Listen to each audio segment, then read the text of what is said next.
Okay, so I'm now going to record Shabbos Daf Nun Ches. We're up to Daf Nun Zayin Amid Beis. At the bottom, Tan Rabbanan. The last thing that we learned was that the Mishnah said a woman can't go out b'kavul, and we were discussing what is a kavul. Is a kavul a fancy cap that a woman wears under her hat? The chashash is she might pull it out and show it to somebody in the street, or is it the seal that an Eved wears to show that he's an Eved? The Gemara's conclusion so far was that it's the hat of a woman, and she's not allowed to go out with it l'rshus rabim. She can wear it inside her chotzer. Reb Shimon Elazar says she could go out with it l'rshus rabim, and also a woman is also allowed to wear in a chotzer an istema. What was an istema? An istema was an additional little cap that enclosed any hairs that came out from under her kerchief or hat. So Tana Rabbana, the Rabbana taught in the Brayse, Shloisha Dvorim Nemer be'istema. Three things were said regarding an istema. Ein ba mishum klayim. An istema doesn't have an iser shatnez, because shatnez is only if it's woven. By the way, there's a machlokes Rashi and Tosfos. Rashi holds that the word shatnez, which stands for shua tavui v'nuz, combed, spun, and woven, means that the fibers of wool and linen have to have been combed, spun, and woven together. Tosfos holds even if you have a garment made of wool and a garment made of linen, and they're just stitched together with a couple of stitches, that's also shatnez. But both agree that something has to be woven. According to Rashi, everything has to be woven. According to Tosfos, at least the two garments that are being attached have to be woven. And this istema was made of felt. Felt is fibers that are just pressed together. Eina metama ben goyim. This istema can't become tummy with a nega, also because it's not woven, it's just felt fiber. And you're not allowed to wear it to the street. You can wear it in your own courtyard, but not on the street, because she might take it off to show someone. Mishum Rabbi Shimon Amru Af Ein Ba Mishum Atras Kalos. The Gemara says in Saita that Kalos, when they were getting married, they prohibited them from wearing like fancy head ornaments. So this istema is not included in the fancy head ornament that a kala cannot wear. However, Shmuel Amar Kavla Da'avda Tanan. Shmuel says that the kavla that the Mishnah prohibited was the seal of an Eved. Whereas the cap Shmuel would hold a woman could wear, because since it's under her hat, she's not going to pull it out to show anybody, because that would expose her hair. But the seal of an Eved, it's usher to go out with. Shifcha can't go out with the seal of an Eved. The Gemara asks, Amar Shmuel Hachi, did Shmuel say that a Shifcha can't go out with the seal of an Eved? Amar Shmuel Yotzei ha'Eved, b'chaisim shebetzavarai, avaloi b'chaisim shebeksusai. Shmuel says that an Eved could go out with a seal around his neck, but not a seal on a garment. So how could Shmuel say that the Mishnah prohibits to go out with the seal of an Eved, when Shmuel says that an Eved could go out with a seal around his neck? Like Hasha, Hada Aved le'Rabbe, Hada Aved ihu le'nafshei. When Shmuel says that an Eved could go out with a seal, it's a seal that his master put on him. So I'm not afraid that the Eved is going to take it off, because he is afraid to take it off, because the master put it on him. But if it's a seal that he put on himself, there the Mishnah prohibits him to go out with it, because in the street he might decide he doesn't want to wear the seal of an Eved that he himself put on, and he'll take it off and he'll come to carry it. So b'mai kim tel Shmuel, how did you explain when Shmuel says that the Eved can go out with it, David le'Rabbe, that the master made it, and if the master made it, he can wear it out because he wouldn't dare take it off. Then b'chaisim shebeksusa ma'iloi, then why can't he wear the seal on his garment? The answer is Dilma Mifsik Umirtas, maybe it'll come off, and he's afraid to walk outside without it, and it breaks. It's made of clay, so it shatters. So in order to hide the spot on the garment where the seal had been, Mikapele Umachas Le'akasve, he folds his talis, his beged, his outer garment, in such a way and puts it over his shoulder where it hides where the seal had been. Because Rav Yitzchak Bar Yosef, as Rav Yitzchak Bar Yosef says, Dam Rav Yitzchak Bar Yosef, Am Rav Yochanan, Hayotze betalis mekupelis menachas la'akseifa b'Shabbos chayv chatas. If somebody goes out with the talis that's folded up and lying on his shoulders, when it's not the way to wear it like that, he's chayv chatas for carrying. So therefore, again, if the Eved put the seal on himself, then it's also to go out with it on Shabbos because he may take it off. But if the master put the seal on his neck, then he's allowed to go out with it because he's not going to take it off. But if it's on his garment, I'm afraid that it's likely to fall off, and if it falls off, then he's not going to carry it because it's broken and it's worthless. But he may then fold his talus over his shoulder to hide where the seal had been. This idea is paralleled. Shmuel told Rav Chinana bar Shila, "Kula Rabbana de Beresh Galusa loy lipku b'sarboli chasimi." The Chachamim of the Resh Galusa's house used to have to wear a seal on their garment that they are subservient to the Resh Galusa. They shouldn't go out with it on Shabbos. Why? Because if it comes off, they're going to be afraid to be walking around without the seal, so they're going to fold their talisas on their shoulders in order to hide where the seal had been. Levar minach, except for you, Rav Chinana bar Shila, lekapti Allah the Resh Galusa, because the Resh Galusa won't be upset if you don't have that seal. So therefore, you can go out with the seal on the garment, and if it falls off, it doesn't matter. You don't have to hide. So far we're okay. Our Mishnah had said that an Eved cannot go out with a seal is speaking where he put the seal on himself. So it's also for him to go out with it because he may remove it. Shmuel said that you could go out with the seal on around his neck. That's where the master put it on. But he shouldn't go out with the seal on the garment because that's likely to come off. And then he's not going to pick it up and carry it because it's worthless, but he'll fold his talus in a way to carry it. Gufa, Amar Shmuel, Yaitze Eved b'chaysim shebetzavorai. The Eved can go out with a seal around his neck that the master put on because he's not going to remove it. I'm just repeating, but not with the seal on his garment that the master put on, because there it's likely to fall off and shatter. And then he's going to fold his talus and carry the talus on his shoulder to hide where the seal had been. Tanya Namiyochi, there's a brayso also. Yotze Eved v'chaysim shebetzavore. Eved can go out with the seal around his neck one more time, because the master put it on and he doesn't dare take it off. Because there, if it falls off, he may fold his talus on his shoulder to hide where the seal had been. Urmenu, the Gemara is going to ask a contradiction from a long brayso that has many parts. But one part of it is going to be a kasha on this brayso. Urmenu lo yetze eved lo b'chaysim shebetzavore v'lo b'chaysim shebeksusa. An eved cannot go out with a seal on his neck nor on his garment. So that's a contradiction. You just said he could go out with one on his neck, and now you say that he can't. But v'zeh v'zeh ein mekabel tuma. But both seals are not mekabel tuma. Why? Because they're not a utensil, nor is it a tachshut for the eved. It's not an ornament for him to go out with a seal of slavery. V'lo bezuk shebetzavara. He can't go out with a bell around his neck. He can't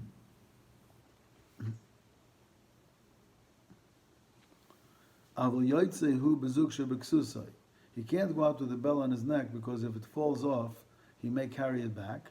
But he can go out with the bell that's attached to his garment because it's attached so well that it's not going to come off. And vizeh, both of them are makabel and tumah because we're talking about a metal bell, and metal bells are makabel tumah. And they're a tachshit. The bell is a tachshit for a person is makabel tumah. An animal shouldn't go out with a seal around its neck or a seal on its garment, because that's just a masui, just carrying. It's not a tachshit for it. Shouldn't go out with bells on its garment or neck, because it looks like the owner's taking it to market.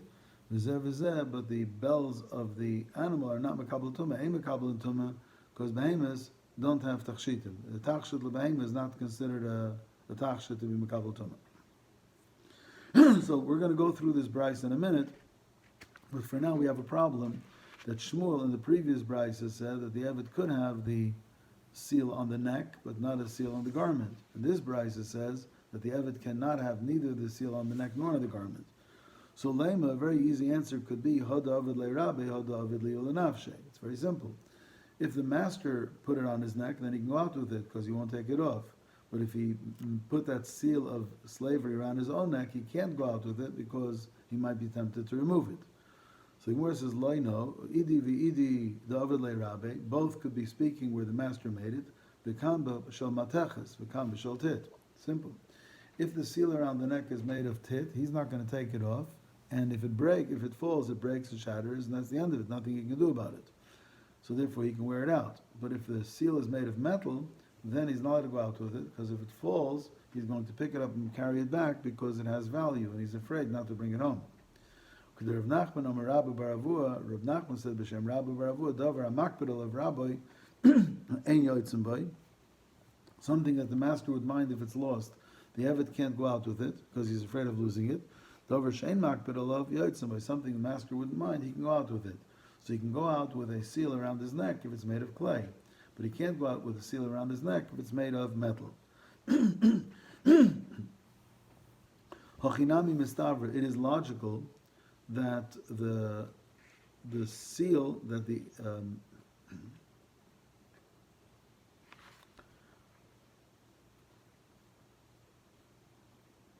the seal that the Brisa prohibits him to go out with is a seal of metal, because if it falls off, he's going to bring it back. And it's logical. Midiktani, we said zev v'zein mekabel and tumah, but the seals are not mekabel tumah, because the seals are not a utensil, nor is a seal of avdus an ornament. But if we're talking about metal, then hani hudla mekabel tumah, then they're not mekabel tumah, because it's neither a utensil nor is it an ornament.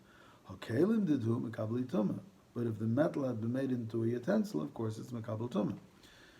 Eli amrit b'shal tit tanan, but if we would be speaking about cement, hani hudla mekabel tumah, is it only seals of cement that are not mekabel tumah? Hakelim didhu are mekabel tumah. Cement utensils are mekabel tumah. But Tanya, we learned in a brisa, klei avanim, stone utensils, klei glolim, utensils made out of animal waste, klei adama, and utensils made of soil that were just baked in the sun, or cement, ain't mekabel tumah. Lo medivrei Torah, lo medivrei sefer, but not mekabel tumah. El shmamina shel mateches. It must be made of metal. So shmamina, it's proven. So once again, so we've solved our problem. On one hand, the Shmuel said, and there was a brisa that said that an Eved could go out with a seal of clay. That's if the master put it on him. Again, we can go through all the halachas. If the Eved puts the seal on his own neck, he can't go out with it because he may be tempted to remove it. If the master put it on his neck, then he's allowed to go out with it because he doesn't dare to remove it. And if it's made of cement, then if it breaks, there's nothing to carry, so he's not going to carry it back. But if it's made of metal, then it's usher for him to go out, because in case it falls off his neck, he's going to be tempted to carry it back, because his master will be upset that he lost a metal item. Next part of the brisa, Amar Mar, we said that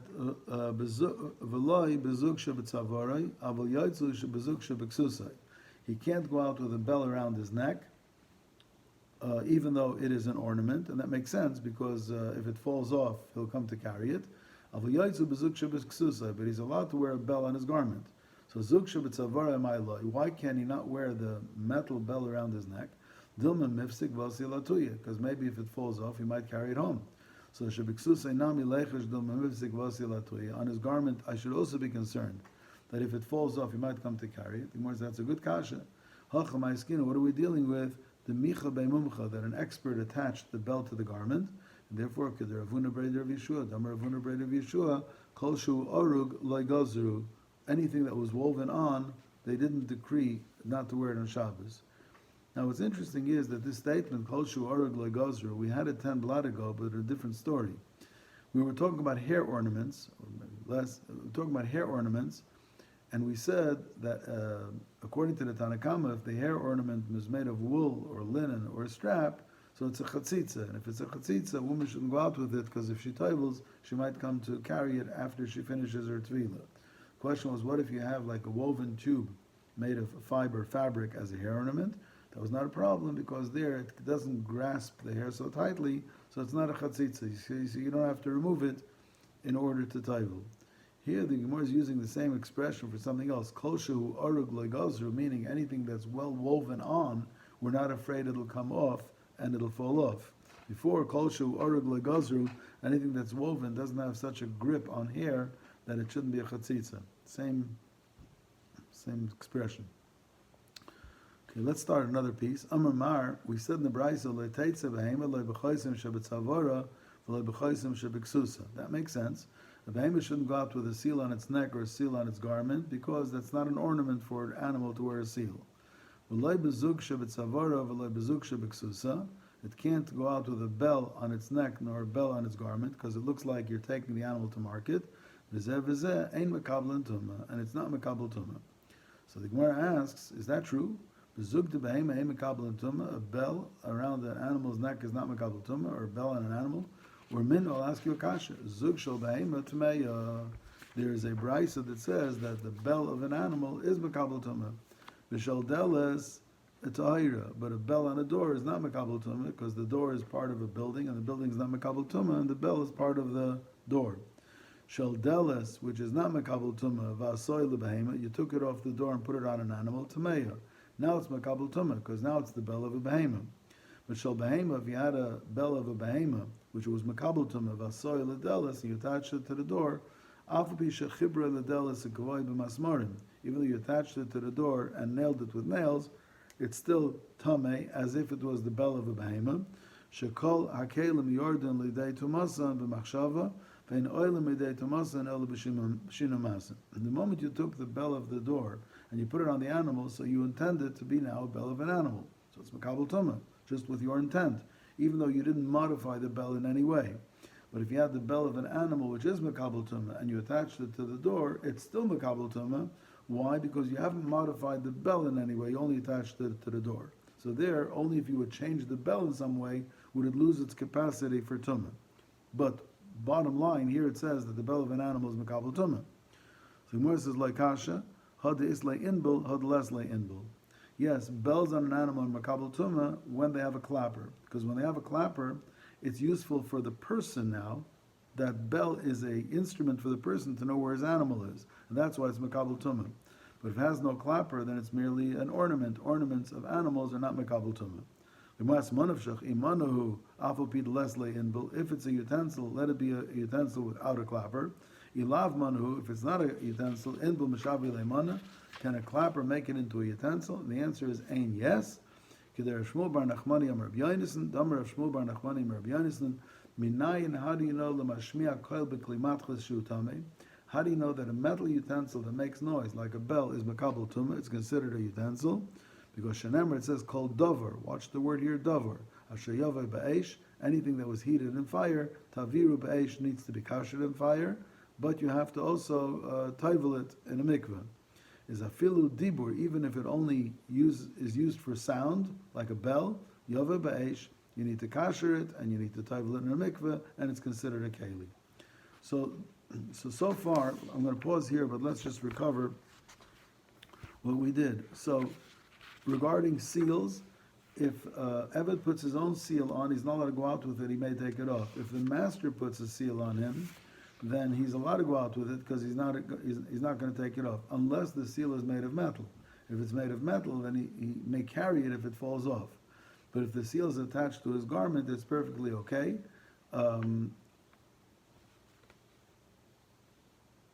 If it's a no, let me back out.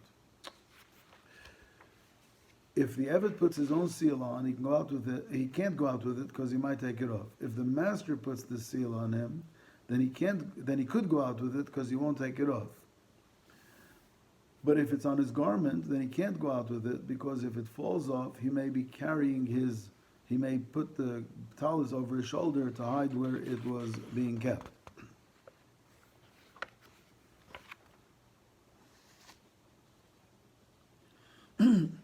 If the seal is made of metal, then it's always prohibited because you might come to carry it because it's a thing of value.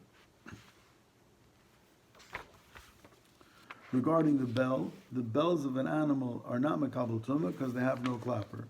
But if they do have a clapper, they are mekabel tumah because they're useful as an instrument for a person to know where his animals are. We're still in the middle of a sugya. We'll continue on the next part.